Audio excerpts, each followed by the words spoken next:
Pablo Emilio Escobar Gaviria, a name that still shakes history. How did a boy from the poor streets of Medellín rise to become the richest criminal the world has ever known? And why? Even today, do some people call him a hero while others call him a monster?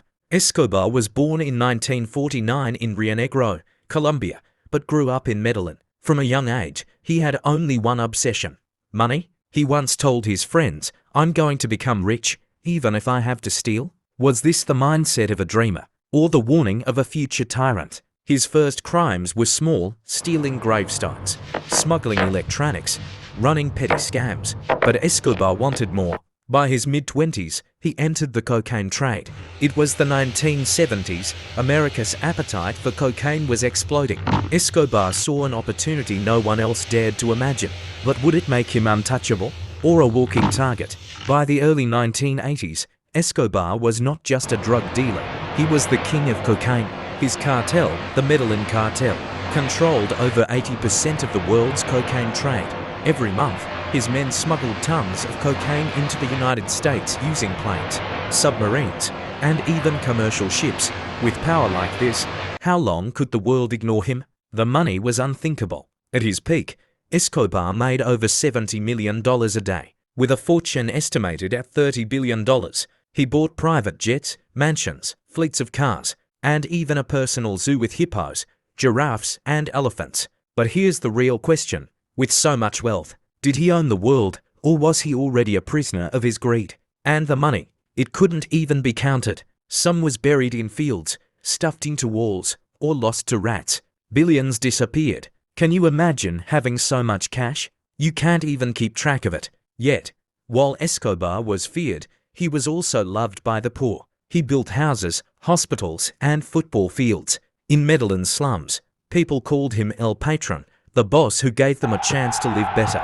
But can generosity erase the screams of his victims? Because blood was everywhere.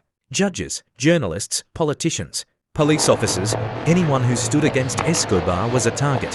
His rule was simple: plata o plomo, silver or lead. Take the bribe or take a bullet. Which would you choose if your life depended on it? In 1989, his men bombed a Colombian passenger plane, killing 110 innocent people, just to assassinate one man. He ordered the killing of presidential candidates. He turned Colombia into a war zone. Imagine living in a country where even stepping outside felt like stepping into a battlefield. Would you fight back or hide in silence? But Escobar was clever. He even ran for political office. In 1982, he became an elected member of Colombia's Congress, a drug lord in government. How is that even possible? Yet his political career ended quickly when his criminal past was exposed. From that moment, he became the state's #1 enemy. Escobar responded with more violence. Police stations bombed, judges murdered, journalists silenced.